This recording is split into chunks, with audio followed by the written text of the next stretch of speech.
I'm Chris, and you're watching The Asylum with Chris Six and Baby Dan. I've never been nothing like what you're accustomed to. Always been who I am. Don't give a fuck if you feel it or not. I've been killing the slots that I'm giving to enter the tier at the top. See that I'm keeping it real and ain't fearing a thing compared to the fear that I bring. I eagerly bring what they want, and you wait for the moment to own it. I send my condolences. These tracks are so magical, they don't know half of what's cracking inside of my brain. The times that done changed, my homie, the weed ain't the thing. They be snorting the lines of that cane. I bring to you something that's pure and euphoric is what they be shooting inside of their veins. I try to maintain my spirit, but here I go sliding away. I'm guiding my to the darkest and deepest of waters. If you ain't a part of this mission, you slipping. Listen to flipping my sentences. Don't give a shit if you feel it. I feel that you interested. If you can relate to my music, I make it for you, so don't take it for granted. God damn it, the day that they can't understand is the day I abandon the planet. This is how I show my love. I'm playing in my mind because I'm blaming on my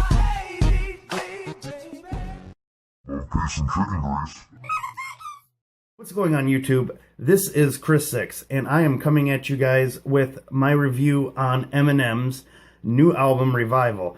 And I know it's been about a week since the album's been out now, and I'm a little late on doing this review video, but the reason why is I wanted to get a good grasp on his lyrical content, the instrumentals, the samples, and the whole outlook and structure of this album before really giving my opinion on it. And I ain't really got anything negative to say, except for there's two little songs on there, the intro to Remind Me, and the interlude to a Revival. Both of those I think are kind of unnecessary in a way. For the reason being is, you know, it's like they're taking place of like an Eminem skit. He's done, I think, a skit here in the past recently on the Marshall Mathers LP 2, but he kind of steered away from the skits. I noticed with, I think it was with Recovery. I think it was Recovery. He didn't put a skit in, but Relapse he did. And, you know, I kind of missed the skit thing, this album, that he didn't do, especially since Paul has been really big on promoting this album. He's been a lot of, you know, where some of the information was getting leaked about the album and the tracks listings and stuff that M put up. Paul, you know, shared on Twitter. You know, I figured he probably would have at least had a small little skit with Paul in there or whatnot, like he, you know, like he did with the first couple albums. But we didn't get that. We got the Beyonce Walk on Water. They didn't go back through, do a Skylar Grey version either. Didn't get a deluxe edition like, you know, a lot of people have claimed and leaked that there was going to be a deluxe edition. So didn't see that.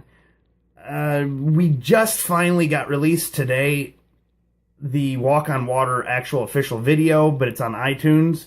Go figure. So, you know, you those of you out there who have an Apple iTunes account, go check out the video. I personally, honestly, have not.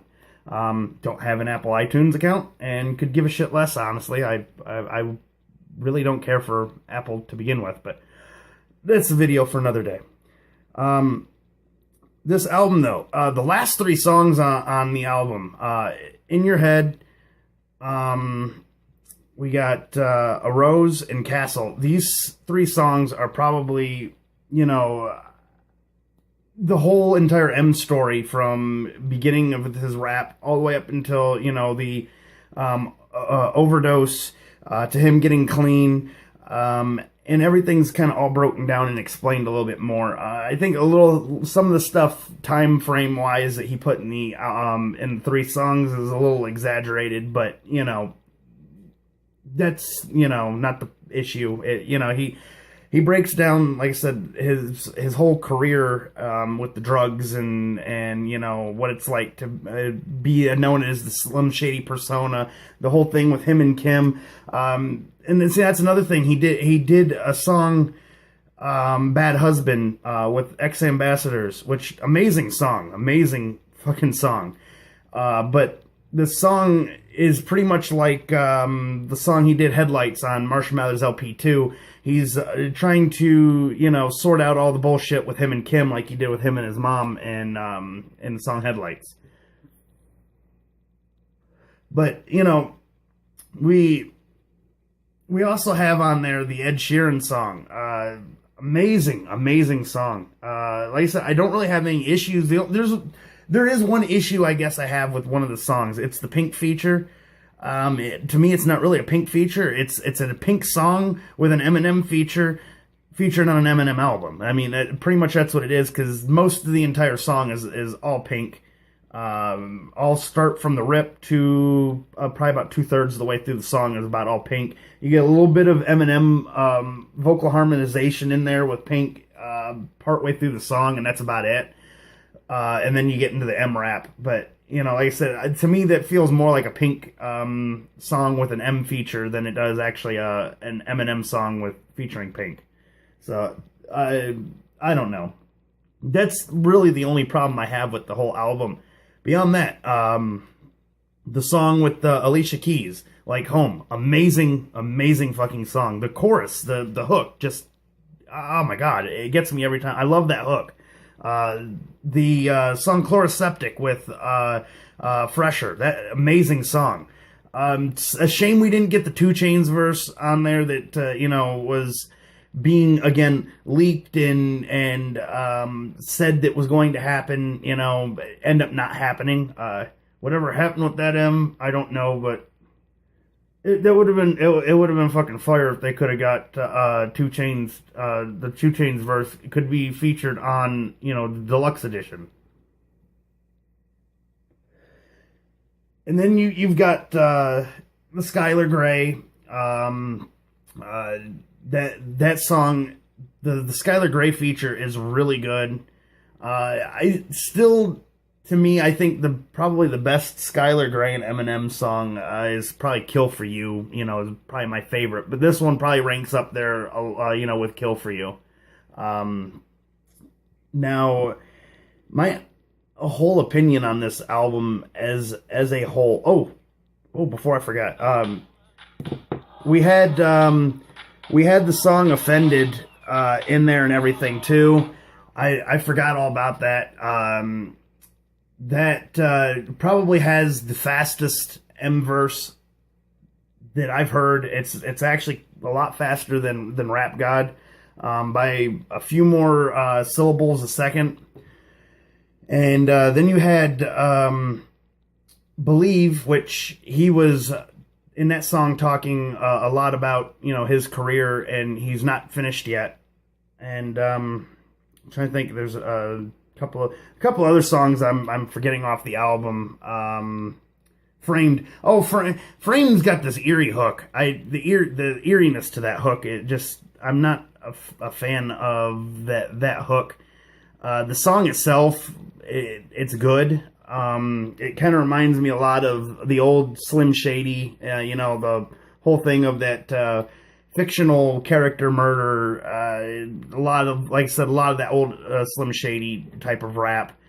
You had the song Heat, which featured a sample from Boogie Nights, the movie Boogie Nights. I thought the fucking hook's catchy as shit. I really enjoyed, like I said, the whole album. Don't really have much of an issue at all with it. Like I said, just I wish there would have been a skit or so, or deluxe edition where it could have featured some of these artists that was supposedly featured. Like the whole Adele and Kendrick Lamar, the 2 Chainz. It would have been really nice to have some of that added on to it, but. The next thing before I forget, and going to my album, my actual album rating, this album already for the first week that it's been out has yet to sell 300,000 copies, and that's not a good thing. But like a lot of people are saying, I think Paul was kind of anticipating the fact of doing a pre-hype right before the week before Christmas, and I think that's kind of what this is. You know, it had that pre-hype, you know, for that first week, and now we're on the week 2 that this album's been out, and possibly see these sales skyrocket a lot more for, you know, the Christmas season. So I'll keep you guys posted later on, let you guys know how this album kind of pans out. Right now, I think in Germany it's ranked number 2, ranked underneath Ed Sheeran. I don't know if that's a good thing or a bad thing, but whatever be it. This album, I give this album a rank of out of 5 stars.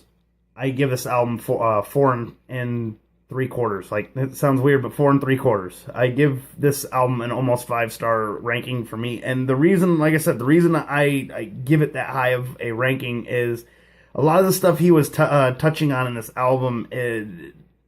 People are going to argue with me and say, "Oh, well, you know, he's being so political now." Well, he's always been political. Oh, he's late on the draw. Well, yes, but no. You know, when he started planning this album last year, you know, when all this stuff was really relevant, the whole thing with the Bill Cosby, he mentions Bill Cosby. Well, that's not relevant anymore, people said. The whole Trump thing, you know, he didn't make any relevant points, and it's not relevant anymore. He's already been in office for... Well, the thing is like I said, he's been planning this album since last year. He already started working on this content prior to, you know, it being unrelevant anymore. So, I mean, like, when he started writing this album and recording all this shit was relevant. So, you know, it took a while to get to see this album, you know, and hear all the content. Like I said, after the fact that the relevancy just, you know, done wore off. But like I said, we need somebody like him, like Joyner Lucas, getting into that stuff, you know, with the whole, you know, racism and everything. We need people, you know, to do that, and people to speak up about what's going on with our country, with the politics and the government, you know. So I think it's, you know, this album kind of is something that we all needed. Like I said, granted, it seems a little late, but it really wasn't. Because like I said, when he was writing all this, it was relevant. So, I mean, it's still technically relevant. I mean, Trump's still in office. Bill Cosby still, you know, did what he did. So, you know, it's still technically relevant. All right, well, I'm out. Like, subscribe, share, favorite. Follow us on our Twitters. Before I forget, if you guys have a PlayStation 4... hit up our personal Twitter accounts. If you guys ever want to play any games with us, do any gaming with us. We may be doing some stuff later on in the future, possibly. Maybe doing something with Twitch, and try that out. So, if you guys want to try to get online, maybe be featured in a live stream video. If you guys have a PS4, hit us up on our Twitter accounts. Leave a comment down in the comment section of your guys' PSN gamer tag, and you guys may be featured in a video that we do. Like I said, we may be doing some live streams, so if you guys want to be part of that and join in on our live streams, like I said, drop your PSN handle down in the comment section, or hit us up on our personal Twitters, or send us a message on our Facebook at the Chris Six Asylum. Love, peace, and chicken grease, motherfucker. Brr. Love, peace, and chicken grease.